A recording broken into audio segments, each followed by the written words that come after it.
Fala pessoal, vamos lá. Meu nome é Fábio Veras, eu sou fisiculturista há 23 anos, personal trainer, especialista em nutrição esportiva e atualmente sou o diretor técnico do Centro de Excelência Física de Brasília, uma instituição, uma clínica médica onde eu trabalho hoje em conjunto com uma equipe de nutricionistas, médicos, fisioterapeutas, atendendo clientes com os mais diversos objetivos, atletas de fisiculturismo também e alguns atletas de alto rendimento de outras modalidades.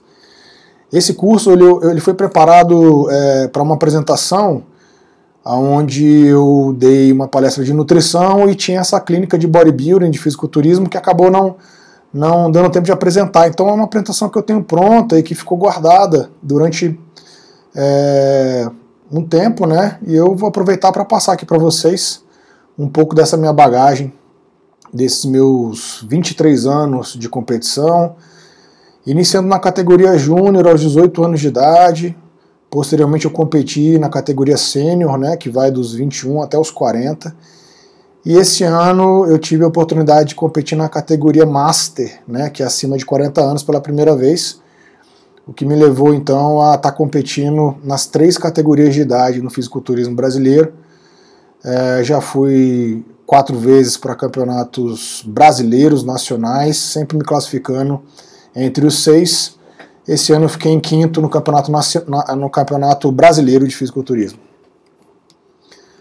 Bom, aqui estão algumas fotos minhas, né, desde a primeira competição até passando por algumas competições, Campeonato Carioca, aqui acima à direita, e logo abaixo o Campeonato Brasiliense, e ao lado também campeonatos brasilienses, representando aí esses pouco mais de 20 anos de esporte.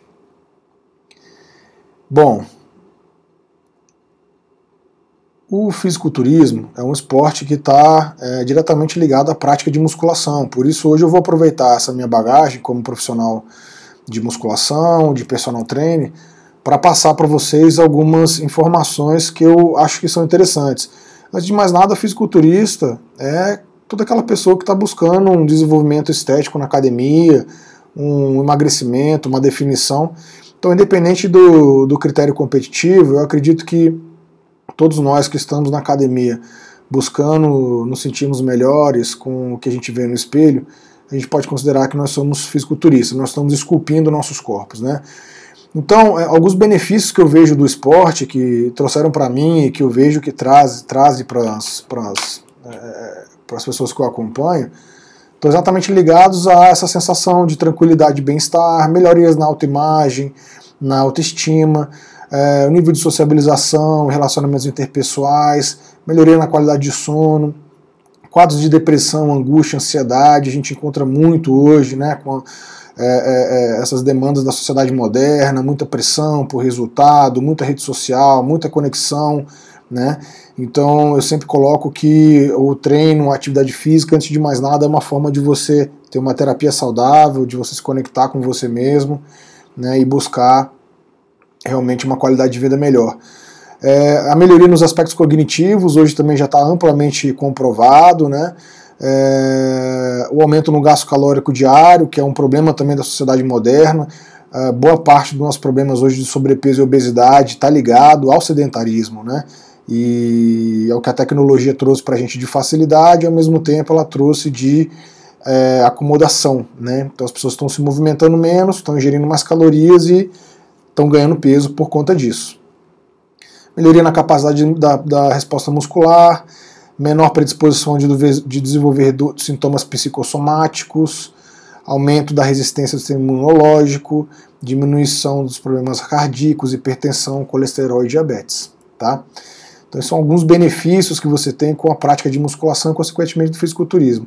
Quando eu comecei anos atrás, 23 anos atrás, só tinha uma categoria, que era o fisiculturismo, né? Os atletas divididos por categoria de peso, e a competição era dada somente em cima dessa categoria. Os critérios eles não mudaram muito com o tempo, né? Então continua sendo avaliado o volume muscular, né?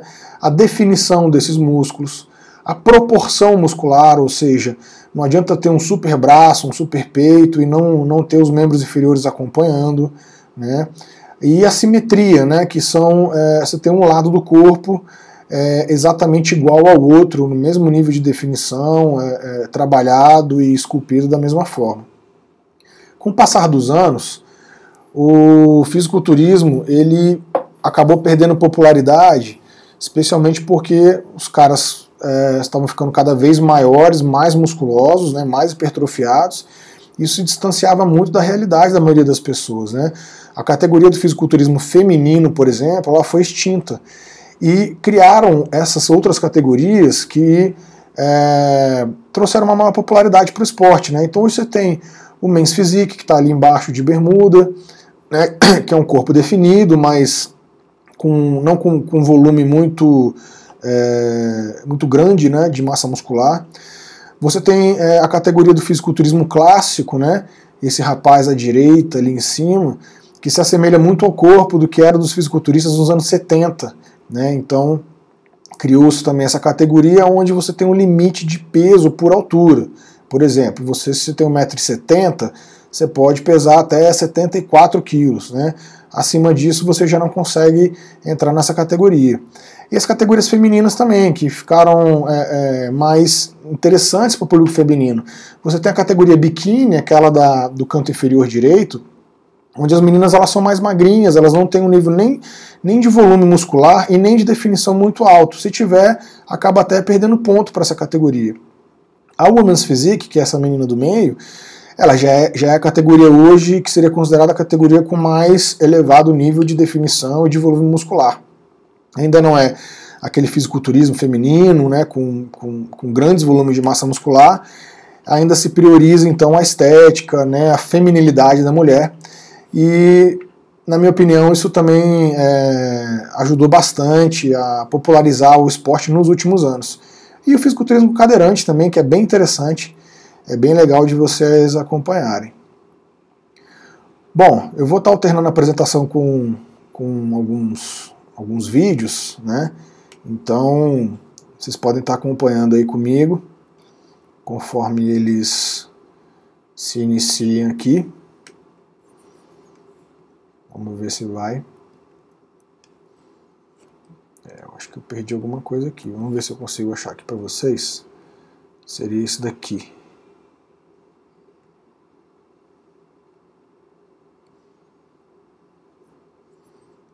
Evolução das categorias.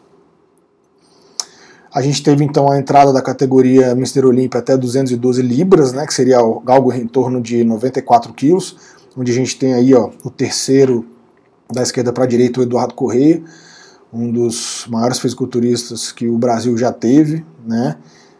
Atualmente não está competindo devido a algumas lesões, mas é um grande atleta e chegou realmente a se classificar entre os dois, ficou em segundo lugar, na verdade, perdendo para esse segundo da esquerda para a direita, o Flex Lewis, que é o grande campeão dessa categoria. São indivíduos normalmente mais baixos, né, que têm dificuldade de competir com os caras mais altos e com muito mais volume muscular, né? Então sempre foi um problema para os atletas de alto nível que não tinham muita altura e muita massa muscular competir com os caras maiores. Então eles criaram essa categoria até 212 libras, que ficou muito popular também. Aqui a gente vai ter um vídeo que é do Joe Wader e ele fala bastante aí sobre o conceito, né, do fisiculturismo.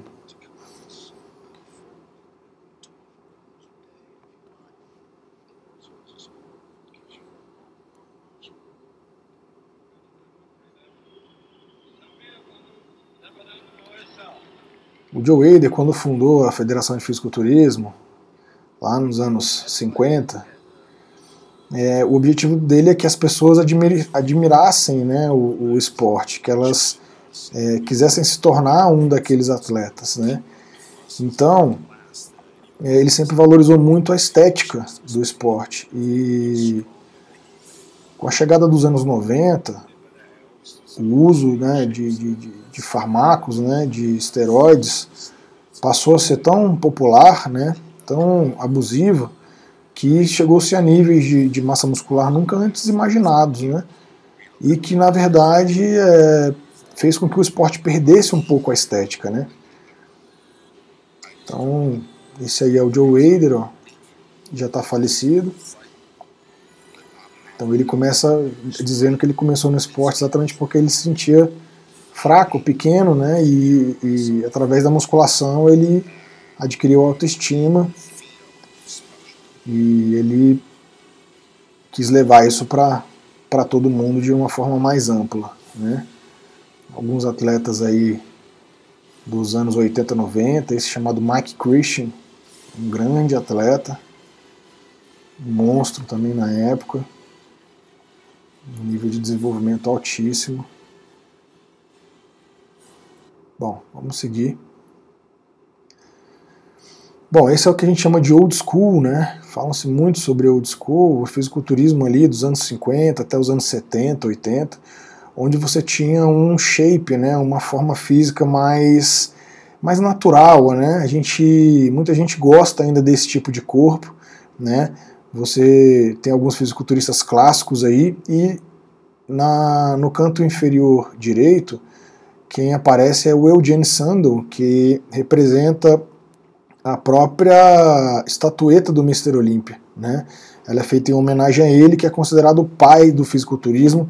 Essas fotos, para vocês terem uma ideia, elas são do ano de 1900, tá? 120 anos atrás, antes de se terem as academias e os recursos que se tem hoje. Ele foi provavelmente um dos primeiros fisiculturistas a se ter conhecimento. E daí, como eu falei, nos anos 90 você vê a diferença que houve ali com o Coleman ali do lado esquerdo, do lado direito o Marcus Hull, perto do Frank Zane, que foi um Mr. Olympia também. Foi exatamente a supervalorização da massa e o consequente abuso de drogas, né? Houve aquele problema da dilatação do abdômen, o que quebrou muito a estética do corpo do atleta, né? O Arnold criticou isso também durante algum tempo. E essa inversão dos valores que eu falo, né? De se dar mais valor ao que se está tomando do que ao treino, à nutrição, ao descanso, ao que seria realmente considerado vida de atleta, né? Fora isso, as aplicações localizadas também se tornaram muito comuns, né? Para de repente fazer algum tipo de correção que o atleta tem, algum tipo de deficiência em algum músculo. Começou a haver um uso de aplicações localizadas, de preenchimentos, né, com óleos ou com outras substâncias que visaram um aumento, vamos dizer assim, artificial. Eu particularmente não gosto, nunca usei, acho que tira um pouco a essência do esporte, né? O esporte, a base do esporte para mim, o que eu procuro passar para os meus alunos, meus clientes, é que o fisiculturismo é treino e alimentação.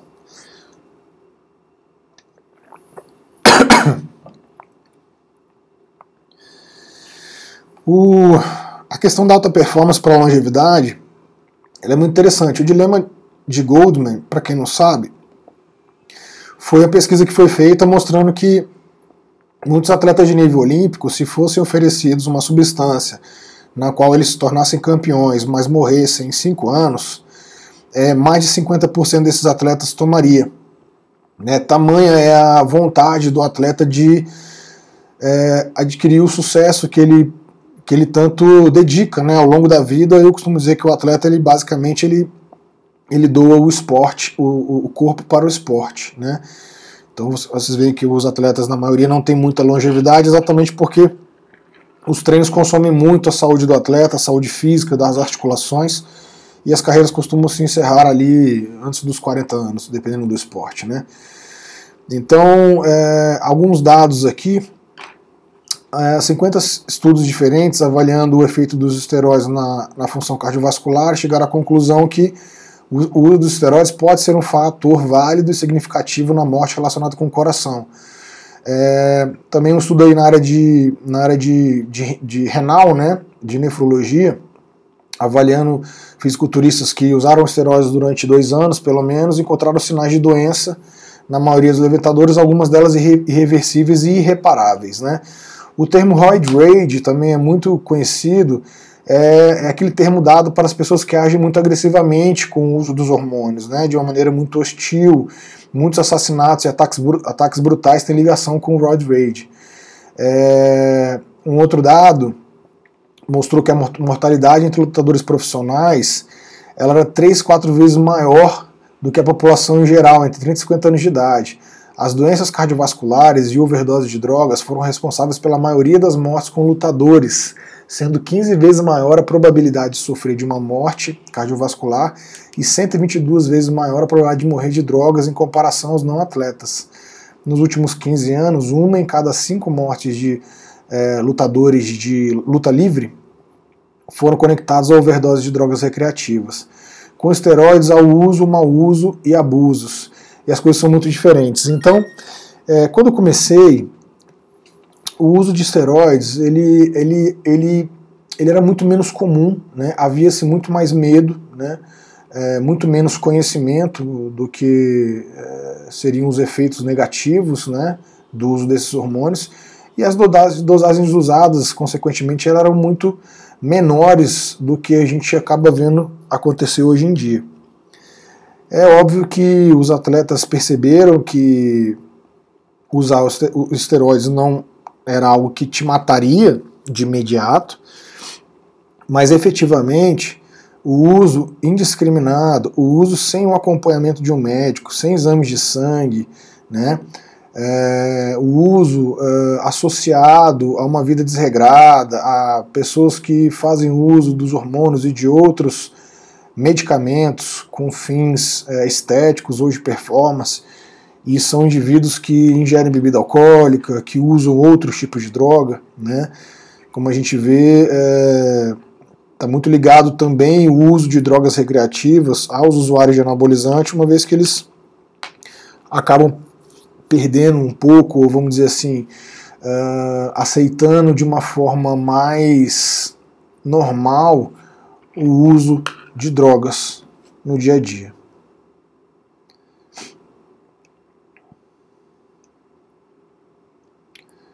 Vamos dar sequência. Vamos ver aqui, espera aí, voltando.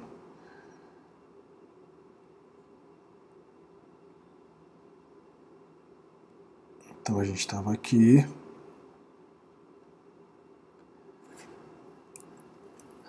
Interessante eu coloquei esse estudo porque o uso de Tilenol é uma das principais causas de insuficiência hepática aguda nos Estados Unidos. Então você veja ali aquele gráfico que mostra que foram mais de 48 mil hospitalizações e 17 mil mortes devido ao uso do Tilenol, que é um medicamento para dor muito utilizado, né?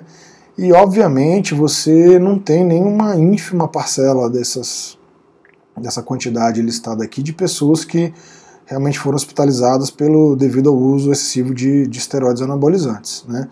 Então é importante sim levar em consideração que são medicamentos, que não são vitaminas, que é necessário um acompanhamento, que é importante fugir do mercado negro, né, se houver a decisão de se usar essas substâncias, para que você possa comprar com segurança em farmácias e com receitas. E dessa forma, sim, é possível fazer um uso racional, inteligente e diminuindo bastante os riscos. Aqui eu listei assim, uma grande parte de atletas famosos que vieram a falecer numa idade nova. Você veja ali, ó, passar rapidamente, mas 44 anos, 45, 45, 45, 45, 47, 49, né, 49, por aí vai. Eu fiz aqui duas páginas basicamente com esses atletas. A maior parte deles faleceu entre os 45 e 50 e poucos anos de idade, né? Então, assim, não há coincidência aqui. É óbvio que o uso excessivo, né, constante de medicamentos, né, ele vai sim causar danos para a saúde, inclusive o risco de morte aumentado, tá? Aconteceu mais recentemente com atletas famosos, continua acontecendo, né? E o que a gente na verdade tem que levar em consideração é que você muitas vezes acompanha um atleta, um um fisiculturista que tem um corpo muito legal, bacana, que você admira, mas a gente na verdade não consegue ver como é que essa pessoa está por dentro, né? Então fica aí esse alerta aí para vocês que são admiradores, atletas, treinadores, nutricionistas, professores de educação física, personal trainer, que vão acabar lidando com esse tipo de situação, com seus clientes tendo interesse de usar algum tipo de substância. É importante alertar de forma bem clara e objetiva. Eu coloquei aqui alguns atletas que pararam, e vocês observem como que o corpo ele volta para o estágio zero, ou como eu até brinquei ali em cima, alguns têm um antes e depois e voltam a ficar pior do que antes, né? Simplesmente porque não existe resultado definitivo, nem com os hormônios, né? O processo, ele é um processo que você tem que gostar do estilo de vida. Você tem que gostar de se alimentar, você tem que gostar de treinar, e tem que entender que qualquer coisa que seja feita de forma muito excessiva, ela vai te cansar mentalmente, fisicamente, né? Ela vai te trazer sequelas, sejam elas tendinites, lesões, desgastes da articulação, né? O uso de hormônio normalmente ele gera um ganho de força muito maior do que as articulações têm a capacidade de acompanhar, e isso pode realmente gerar algum tipo de problema de saúde. A gente tem o caso do Dexter Jackson, deixa eu ver aqui se eu pulei alguma coisa.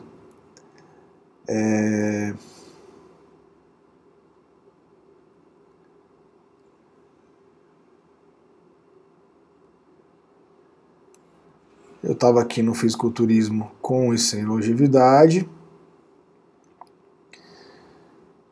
Alguns exemplos aqui de atletas que realmente chegaram a uma longevidade com bastante saúde, o Arnold Schwarzenegger, Stallone, o próprio Lou Ferrigno ali embaixo no espelho, e esse camarada aqui da barba branca, eu esqueci o nome dele agora, mas ele também é um cara que está na internet direto, Andreas Kalin, também é um cara que tem já assim 40 anos de fisiculturismo competitivo e se mantém hoje em altíssimo. Tá ele aí, ó. Tá aí. Tá? Então é possível com inteligência, né? Realmente adquirir uma longevidade e envelhecer com um corpo realmente fantástico. Dexter Jackson é um fenômeno do fisiculturismo. Tem uma foto dele logo no início aos 60 quilos. E nas fotos da direita ele está um pouco acima de 100 quilos, isso ao longo de mais de 20 anos. Ele realmente é o maior competidor de toda a história do fisiculturismo, são 66 colocações e 73 competições profissionais, capaz dele estar já até com algumas a mais aqui do que eu coloquei nessa data. Diversos títulos aqui, ou recordes, né, vamos dizer assim. Ganhou o Mr. Olympia na 9ª tentativa, mais longa espera, antes de qualquer Mr. Olympia. O único homem a ter vencido o título de Mr. Olympia e Masters Olympia, que hoje não existe mais, mas não sei até que ano eles fizeram, né, esse Olympia para os caras mais velhos.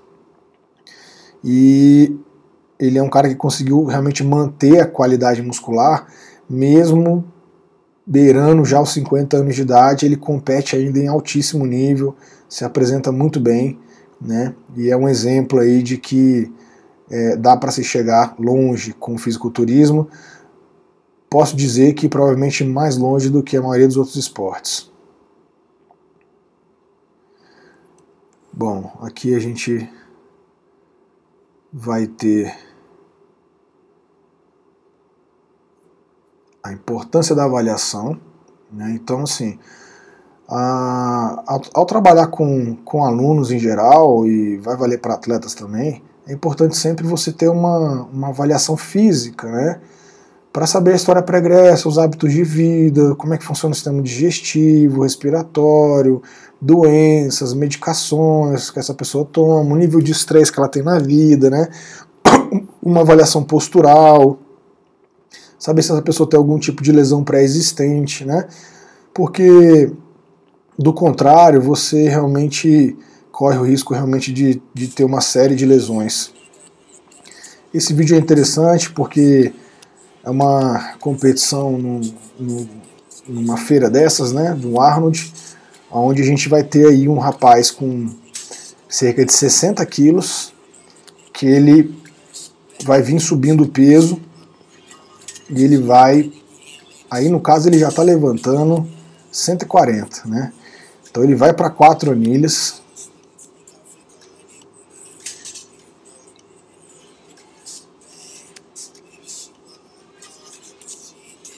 Ó.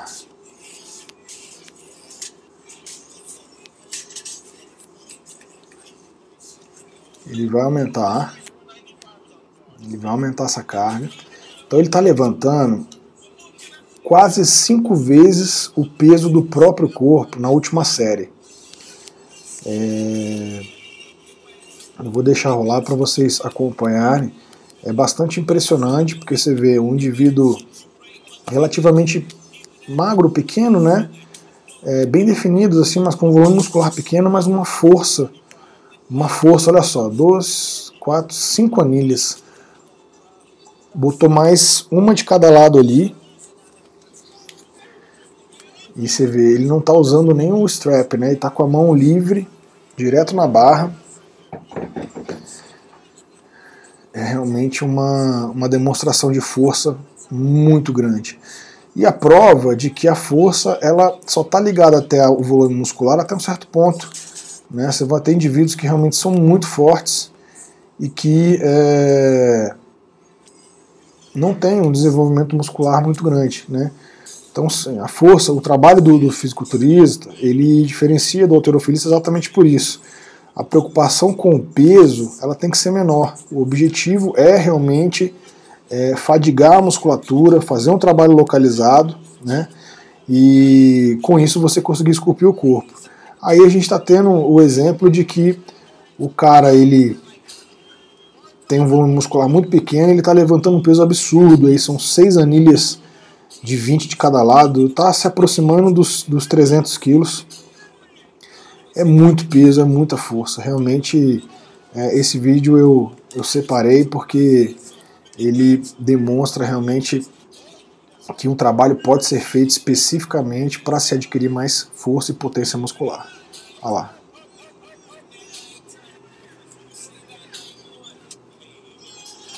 Fez 2, cara. Fez 3. Sensacional. Bom, vamos lá, vamos dar sequência. Então a base de tudo é exatamente essa, o levantamento de peso básico, onde tudo começou, né? Muita gente tem preconceito porque não é muito comum ser feito no Brasil, né?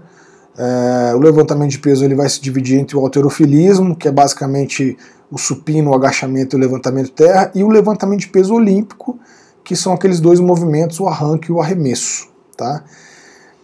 Quanto à segurança, você veja, comparando o halterofilismo, a dor nas costas com atletas que fazem halterofilismo a outros praticantes, você tem uma incidência menor de dores, né, com o levantamento de peso. Outro estudo foi realizado para avaliar o número de lesões para cada 100 horas de treino, e o halterofilismo ainda saiu por cima, quer dizer, com certeza é um treinamento, por exemplo, que tem menos lesão do que o CrossFit, pelo tipo de modalidade, da exigência da modalidade, né?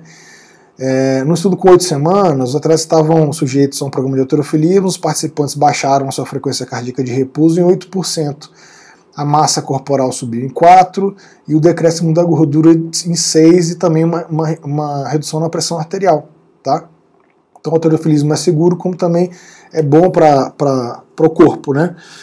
Um estudo de 8 semanas mostrou a capacidade dos halterofilistas em aumentar o desempenho físico e a capacidade no salto vertical.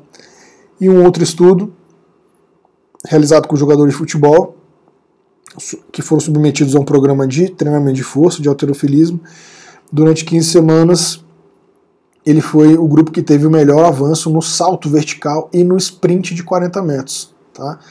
Então, hoje, realmente, o trabalho de musculação, o trabalho de peso, ele é realizado amplamente pela maioria dos esportes.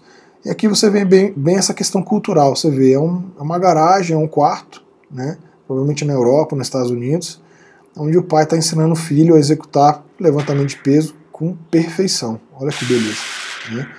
Então, quer dizer, lógico, os pesos ali são de madeira, devem ser bem levinhos, né? Claro.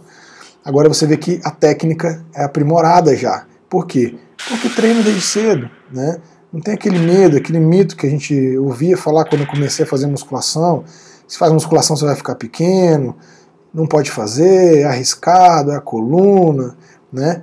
Então, na realidade, a gente vê que é uma questão mais cultural mesmo, né? Os anabolizantes e a farmacologia no fisiculturismo. Bom, o uso indiscriminado sem orientação, como eu falei antes, para mim é a maior preocupação, né? O mercado negro, onde você está comprando os produtos sem saber a procedência, sem saber a origem, sem saber se tem algum tipo de contaminação, e isso pode realmente fazer bastante mal para a saúde, né? Exames de sangue, exames de imagem, eles vão ajudar realmente o médico a poder saber qual que é o estado atual do indivíduo, e ali poder dar uma melhor orientação sobre dosagem, a forma de se fazer. Mercado negro é sempre um perigo.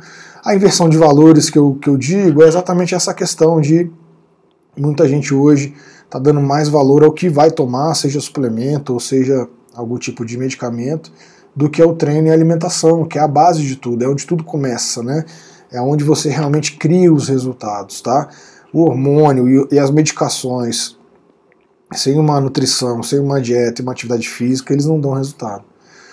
Os efeitos graves eles vão vir no longo prazo, né? Então, muita gente jovem que usa e não sente nada, acredita que nunca vai acontecer nada, mas efetivamente os efeitos mais danosos eles estão ligados à pressão arterial e ao coração, né?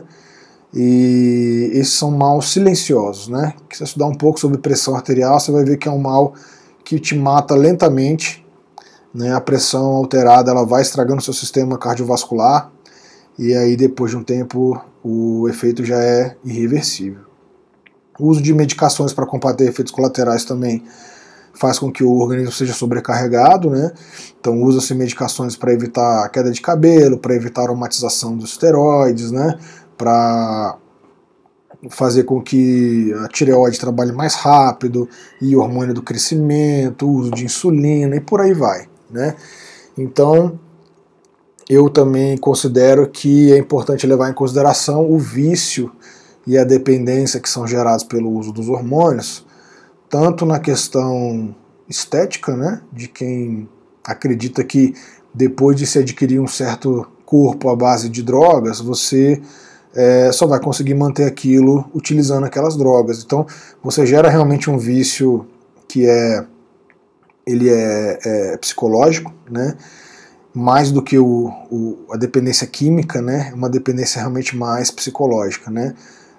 Com os hormônios você fica mais forte, você recupera mais rápido, né? Você ganha massa muscular mais fácil, mas sempre levar em consideração que isso pode ter um alto preço a ser pago. Charles Poliquin foi o meu mestre, né, da vida toda na área de treinamento. Eu tenho um curso de formação em Strength Coach, em treinamento de força com ele. E algumas coisas que eu vou destacar aqui para vocês, que eu acho que se aplicam também à parte de treinamento de atletas de fisiculturismo. A maior parte dos estudos é feito com atletas de resistência, não de força. Então, quando você busca estudo científico sobre treinamento, a maior parte é feito com atividades de resistência, com corredores, com ciclistas, né? A parte de treinamento de força era mais forte na Alemanha, na Rússia, União Soviética e esses países da Europa Oriental. Então o Charles foi um dos primeiros a fazer a tradução desse material que já existia, e isso fez com que ele fosse um treinador de destaque a nível mundial, com mais de 22 atletas olímpicos, medalhistas em diferentes modalidades, né? Então isso realmente leva o cara para um outro nível, né? Ele hoje, né, ele não é mais hoje porque ele está falecido, mas ele chegou então a ter 120 atletas de nível mundial. O Charles é esse de cavanhaque aqui, o mais baixinho, careca, né? E algumas frases que ele fala que eu acho bem legais, que a velocidade de força é o que faz um campeão e que a técnica pode superar a força, mas não supera o cansaço. Então, a preparação física de um atleta é realmente um componente de suma importância, porque um atleta de luta, por exemplo, que é muito técnico, ele vai ganhar de um atleta que é simplesmente forte, mas se ele for forte e técnico, ele se torna invencível. é uma análise sobre os aparelhos de musculação versus os pesos livres, né? Os exercícios básicos são aqueles que trabalham músculos e articulações nos seus ângulos mais naturais e ativam várias unidades motoras. O exemplo é o agachamento, né, que é um exercício onde você vai trabalhar a articulação do joelho, o tornozelo trabalha, o quadril. Então você tem vários grupamentos que estão envolvidos nesse movimento. Normalmente as máquinas elas trabalham de forma mais isolada, né? Você vai sentar na máquina, então de cara já você já tem um relaxamento de toda a musculatura de membro inferior quando você está sentado. Se você estiver deitado, mais ainda. Então são exercícios normalmente complementares, que eles vão isolar algum tipo de musculatura, né? Trazem um benefício de ter isso com mais segurança, por você não ter que equilibrar o peso, mas não deve ser a base do treinamento. A base do treinamento de pesos, ela deve realmente conter uma boa parte de exercícios livres, né? Tipo de aparelho, vantagens e desvantagens. Então você tem aparelhos com a polia com raio variável e invariável. Veja, essa cadeira extensora, se você for observar ali aquela parte onde a polia passa, você vê que ela não é arredondada, ela é ovalada, né? Isso faz com que a carga seja sentida de forma diferente em cada parte do movimento, tá? Isso é bem interessante para que você possa produzir mais força na parte onde você tem um ângulo de melhor facilidade para fazer força, e aonde essa carga se torna menos pesada é exatamente no ponto onde a articulação, né, tem mais dificuldade de desempenhar a força. Você tem aparelhos então que são monoarticulares, ou seja, você só consegue, você empurrando um braço, o outro vai mexer também. E você tem aparelhos que são multiarticulares, como esse, por exemplo, do canto superior direito, ali em amarelo com preto, onde você pode empurrar um braço direito para cima, ou o braço esquerdo para cima, ou os dois ao mesmo tempo, de forma isolada, tá? Os aparelhos apresentam algumas desvantagens. Pouca variação mecânica, número de exercícios é limitado, não envolve na realização de exercícios um grande número de grupos musculares, não há semelhança com o tipo de exercício e com os gestos atléticos. Então, assim, um jogador de vôlei, por exemplo, que precisa exercitar uma cortada, ele não consegue simular isso numa máquina, né? Um lutador de boxe que precisa treinar a velocidade, a resposta do soco, ele não consegue fazer isso numa máquina. Seriam necessários vários exercícios para exercitar os mesmos músculos trabalhados num exercício multissegmentar. Os exercícios para um pequeno número de grupos musculares são menos importantes na alteração da composição corporal, ou seja, você fazer trabalho isolado numa máquina significa que você, muito provavelmente, está queimando menos calorias do que se estivesse trabalhando com peso livre, tá? E isso pode efetivamente atrapalhar o desenvolvimento, na verdade, a queima de calorias, né? Quando o objetivo do indivíduo é queimar calorias, é o emagrecimento, é interessante que esses exercícios eles causem um maior gasto calórico, tá? Treinamento funcional com sobrecarga. Então você veja, o treinamento funcional é um treinamento que recebeu essa denominação mais recente, mas ele basicamente envolve exercícios onde você precisa de mais estabilidade, né? Você trabalha com aquela bola, você trabalha em plataformas de desequilíbrio, nesses trampolins, alguma coisa do tipo. Então, a sobrecarga ela pode ser dada de outras formas. Olha que interessante, né? Você tem tanto aquela jaqueta que tem peso, né, que você pode vestir e assim fazer os exercícios, e também outras formas de você gerar uma sobrecarga. Aquele paraquedas, por exemplo, que os corredores usam, é uma forma, né, para você treinar potência, velocidade, o corredor corre com o paraquedas abrindo atrás dele, né, fazendo aquela retenção do ar.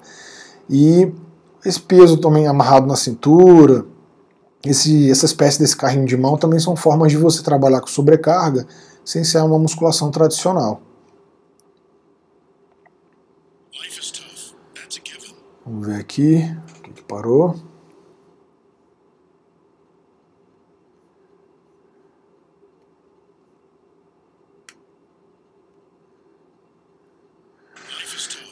Bom, aqui tem um outro vídeo, eu vou pular um vídeo mais motivacional, né? Eu acho bem legal esses vídeos porque mostram a capacidade realmente do atleta de superar as dificuldades, né? Superar as frustrações, superar as dores, né? Todos nós somos seres humanos, todos nós temos altos e baixos, mesmo quando a gente está seguindo um atleta de alto rendimento, a gente precisa entender que muitas vezes aquilo que a gente vê na rede social não reflete, né, a dificuldade e a dureza que é você realmente ter uma vida dedicada aos treinos e alimentação, especialmente no caso do fisiculturismo, que exige uma dedicação de 24 horas, né?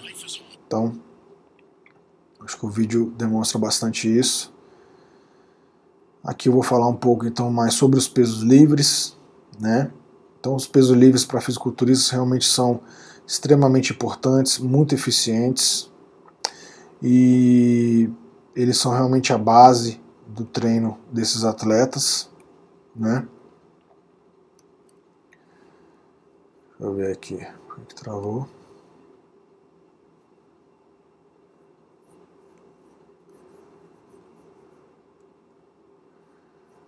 Opa.